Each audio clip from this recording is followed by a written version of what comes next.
దేవుడు ఉన్న చోట ఆలయం ఉంటుంది. కానీ గండికోటలో ఆలయం ఉంటే దాదాపు 50 కిలోమీటర్ల దూరంలో ఉన్న మైదుకూరులో దేవుడుంటాడు. గండికోటలో దేవుడు లేని ఆలయాన్ని మైదుకూరుకు వెళ్లి అక్కడ దేవుడిని సందర్శించుకోవచ్చు. అదే శ్రీదేవి భూదేవి సమేత మాధవరాయ స్వామి. ఈ ఆలయానికి ఎంతో చరిత్ర ఉంది. 11వ శతాబ్దంలో గండికోటకు కాకరాజు పునాదులు వేసినట్లు చరిత్ర చెబుతోంది. 16వ శతాబ్దంలో పెమ్మసాని రామలింగ నాయుడు అందులో మాధవరాయ స్వామి ఆలయాన్ని నిర్మించారు. 1652లో గోల్కొండ నవాబు కుతుబ్ షాహీల సైనికాధికారి మీర్ జుమ్లా గండికోటపై దాడి చేశారు. దాడి సమాచారాన్ని ముందుగానే తెలుసుకున్న అప్పటి పాలకులు అక్కడి ఆలయంలోని మాధవరాయ స్వామిని మైదుకూరు తరలించి పాతూరులోని ఓ బావిలో దాచారని తెలుస్తోంది. దాదాపు 310 ఏళ్ల కిందట బావి నుంచి విగ్రహాన్ని వెలికితీసి ఇక్కడే ప్రతిష్ఠించారు. నాటి నుంచి మైదుకూరులోనే పూజలందుకుంటున్నారు.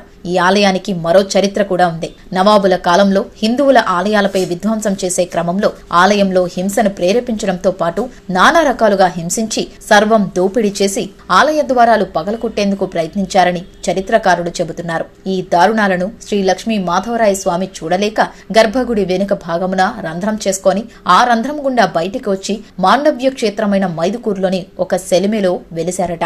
ఆ సెలిమే ఇప్పుడు మైదుకూరులోని పాత ఊర్లోని పెద్దబావి.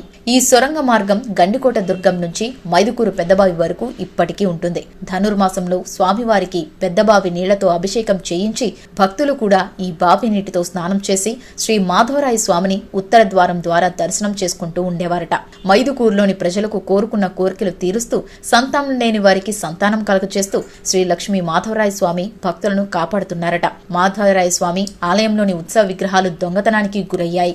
ఆ సమయంలో ఆలయ అర్చకులు భక్తులు పోలీసులకు ఫిర్యాదు చేశారు. పోలీసులు కేసు నమోదు చేసి ఎంతో కష్టపడి ఆ విగ్రహాలను వెతికి పట్టుకుని తిరిగి ఆలయానికి అప్పగించారు. తమ విగ్రహాలను వెతికి తెచ్చినందుకు కృతజ్ఞతగా అప్పటి నుండి ప్రతి ఏటా బ్రహ్మోత్సవాల సమయంలో లేదా కనుమ రోజు స్వామివారు గ్రామ పర్యటనకు వెళ్తూ మధ్యలో పోలీస్ స్టేషన్ ను సందర్శించడం ఒక ఆచారంగా మారింది.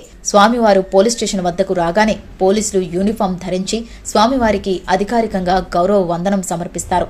రాష్ట్రంలో మరెక్కడా ఇలా దేవుడు స్వయంగా పోలీస్ స్టేషన్ కు వెళ్లి పోలీసుల గౌరవాన్ని స్వీకరించే ఆచారం కనిపించదు.